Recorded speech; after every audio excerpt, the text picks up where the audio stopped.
The epic tale of Achilles, the birth of a legend.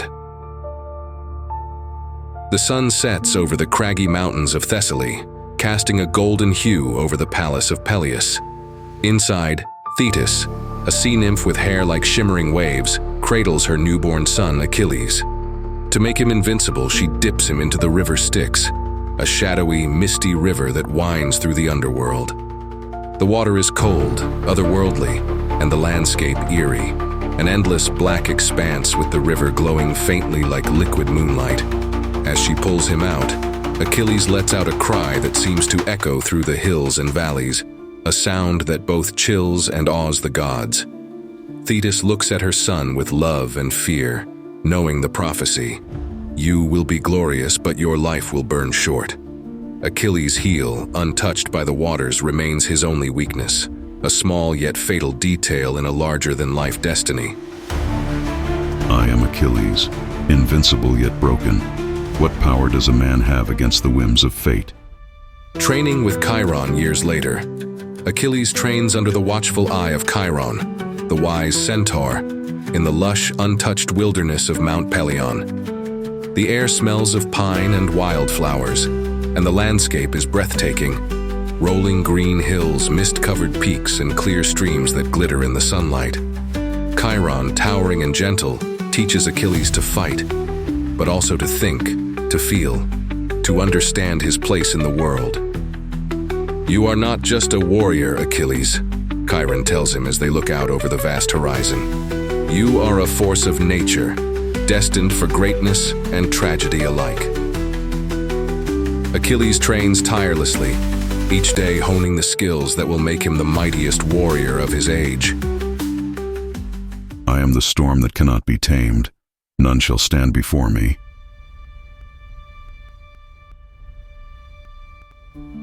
The call to war. The shores of Aulis are alive with the sounds of preparation. The clashing of swords, the grunts of soldiers, and the creaking of wooden ships. Thousands of Greek warriors gather, their armors glistening under the harsh sun. The sea is a deep, endless blue, dotted with white sails as far as the eye can see. Achilles stands among them, his golden armor reflecting the light like a beacon. Agamemnon, the king, approaches, eyes burning with ambition. We need you, Achilles. The walls of Troy will fall with you on our side.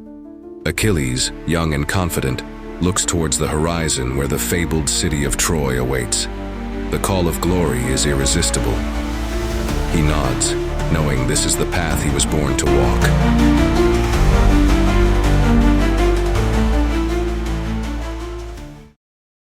The Trojan battlefield.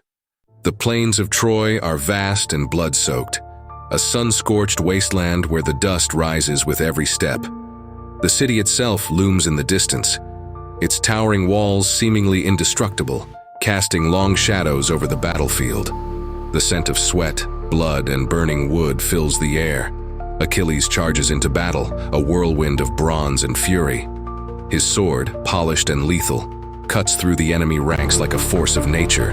His war cries echo like thunder, his presence a storm unleashed upon the Trojans. Warriors fall before him, and even the bravest hesitate at the sight of the legendary Achilles.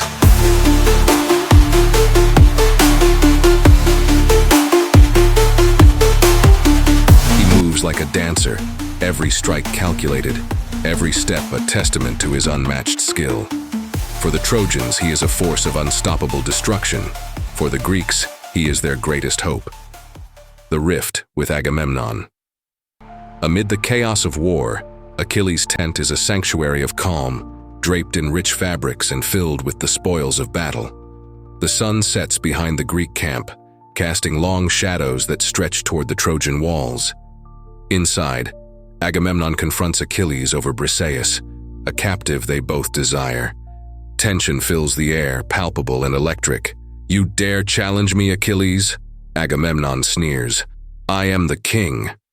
Achilles' eyes blaze with fury as he steps forward. Agamemnon, you may be king, but you are no leader of men. You steal and betray. There is no honor in your throne. I am not here to serve kings or beg for favors. I am Achilles, and I bow to no one.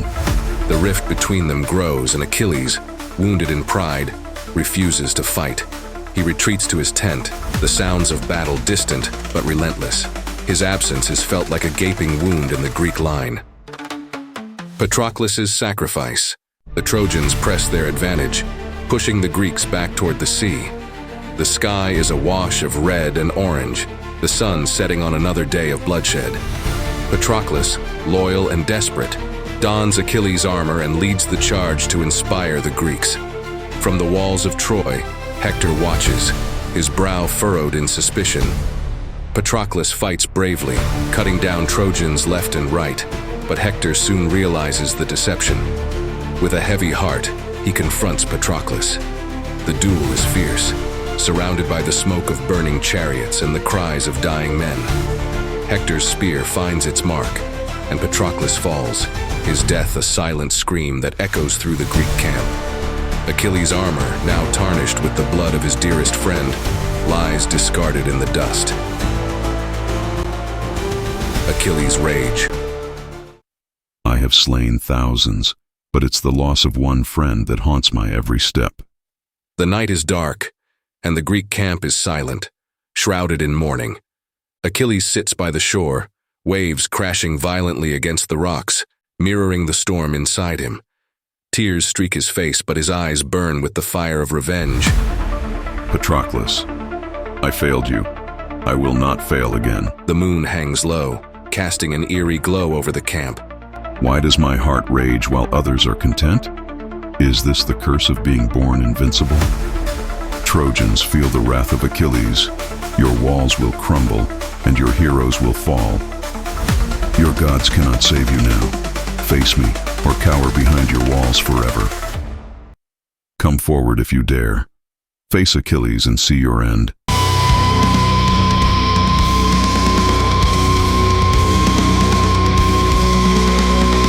The next morning, Achilles dons new armor forged by Hephaestus himself, its golden plates gleaming like the first light of dawn.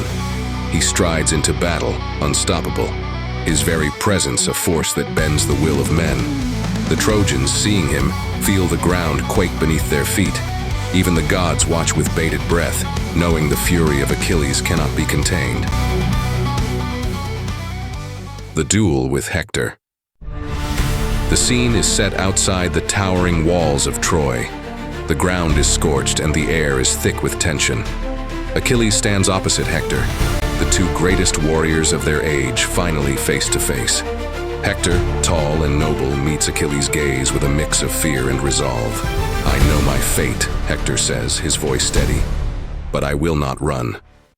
Achilles, eyes cold as steel, nods. Hector, meet your fate. Today you answer for the blood you've spilled. For Patroclus, for honor, for Greece. The battle is fierce, an exchange of steel that sends sparks flying into the twilight sky. Achilles moves with deadly precision, his blows like lightning, his footwork like a deadly dance. Hector fights valiantly, each strike a testament to his courage, but he is outmatched. With one final thrust, Achilles' spear pierces Hector's heart. As Hector falls, Achilles' face betrays a flicker of sorrow. Even in victory, he recognizes the bravery of his fallen foe. Even the gods envy the mortals, for we burn brighter, even if only for a moment.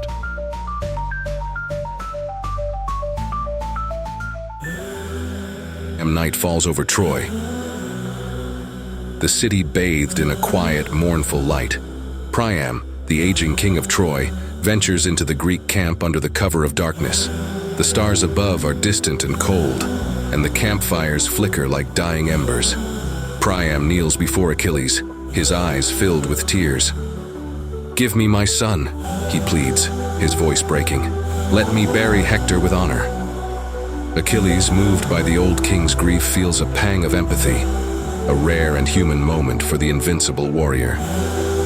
"We are enemies, but tonight we are fathers," Achilles says softly, returning Hector's body to Priam.